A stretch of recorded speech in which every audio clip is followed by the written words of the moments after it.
अरबी की सब्जी बनाने के लिए पहले हम हाथों पे थोड़ा सा सरसों का तेल लगाएंगे, क्योंकि अरबी को बनाने से पहले हमें उसे छीलेंगे। तो सरसों का तेल लगाने से क्या होगा, जो हाथों में खुजली हो जाती है अरबी को काटने और छीलने से, वो बिल्कुल भी नहीं होगी, और होगी तो बहुत ही कम होगी। तो यहाँ मैंने आधा किलो के करीब अरबी ली है। अरबी के ऊपर के और नीचे के हिस्से को काट कर इस तरीके से सारी अरबी का पतला पतला सा छिलका निकाल लेंगे। अब अरबी को छीलने के बाद हम इस तरीके से उसके दो हिस्से कर देंगे और इस तरीके से पतले स्लाइस में काट लेंगे। ये देखिए, ये टुकड़े ना ज्यादा मोटे रखने हैं और ना ही ज्यादा पतले रखने हैं, और इसी तरीके से सारे अरबी को हम काटेंगे। अब अरबी को अच्छे तरीके से काटने के बाद हम इसमें डाल देंगे 1 छोटा चम्मच के करीब नमक और डाल देंगे पानी। अब हम अरबी को हाथों से अच्छे तरीके से मसल के धोएंगे, और इससे क्या होगा कि जो इसमें लेस होती है वो बहुत कम हो जाएगी और सब्जी हमारी बहुत ही अच्छे तरीके से खिली बनेगी। नमक डाल के अच्छे तरीके से मसल लीजिए। अब हम इस पानी को फेंक देंगे और अरबी को फिर से अच्छे तरीके से 2 से 3 बार पानी को बदलकर अच्छे तरीके से धो लेंगे। और अरबी को अच्छे तरीके से धोने के बाद हम इसे फैला देंगे सूती साफ कपड़े पे, और थोड़ा इस तरीके से पोंछकर अच्छे तरीके से इसका एक्स्ट्रा पानी को सुखा लेंगे। अरबी को धोकर उसे पोंछकर उसे सूखने के लिए रख दिया है, और इतने में कढ़ाई में ये सरसों का तेल ले लिया है, जिसे हम सब्जी के लिए अच्छे तरीके से गर्म करेंगे। सरसों के तेल को अच्छे तरीके से गर्म करने के बाद हमने कुछ सेकंड के लिए, यानी 1 से 2 मिनट के लिए इसे ठंडा कर लिया है, ताकि अरबी या कोई भी मसाला हम एकदम से डालें तो वो जले ना। अब गैस की मीडियम फ्लेम पे अरबी को ऑलमोस्ट गलने तक हम अच्छे तरीके से भून लेंगे, यानी कि फ्राई कर लेंगे। अरबी लगभग 80-90% अच्छे तरीके से गल गई है। अब हम अरबी को निकाल लेंगे एक प्लेट में। अरबी को तलने के बाद अब हमने इस तरीके से मोटे कटे हुए प्याज लिए हैं, जिसे हमने पंखुड़ियों में काट लिया है। मीडियम फ्लेम पे हम इसे भी 2 से 3 मिनट के लिए भून लेंगे।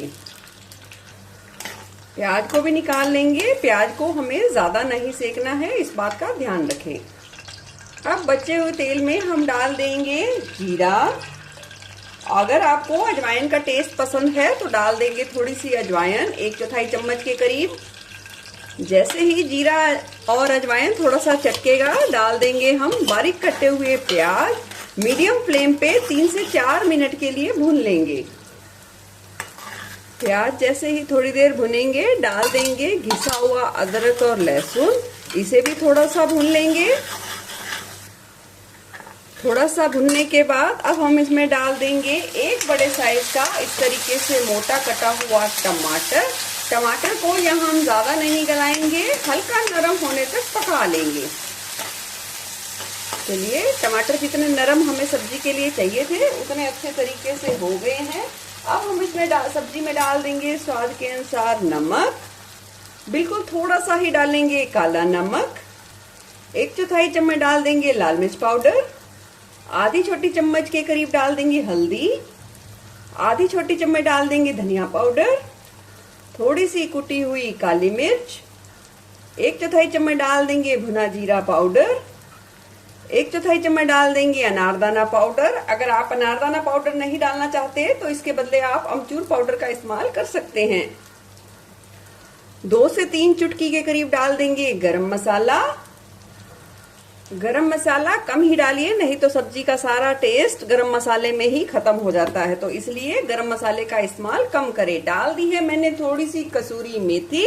अब डाल देंगे ये हमने जो अरबी और प्याज को सेका था, यानी कि भून के तैयार किया था, उसे हम डाल देंगे। सभी चीजों को अच्छे तरीके से मिला देंगे और गैस की फ्लेम को लो टू मीडियम पर सेट कर देंगे। अच्छे तरीके से मिलाने के बाद इस तरीके से अपने स्वाद के अनुसार चीरा लगी हुई हरी मिर्च डाल देंगे और इसे भी अच्छे तरीके से मिला देंगे। सब्जी को अच्छे तरीके से मिलाने के बाद ढककर लो टू मीडियम फ्लेम पे 4 से 5 मिनट के लिए पकने देंगे। 4 से 5 मिनट का समय हो गया है सब्जी को पकते हुए। देख सकते हैं सब्जी की रंगत कितनी बढ़िया उभर कर आई है। और लास्ट में अब हम डाल देंगे थोड़ा सा बारीक कटा हुआ हरा धनिया और इसे भी अच्छे तरीके से मिला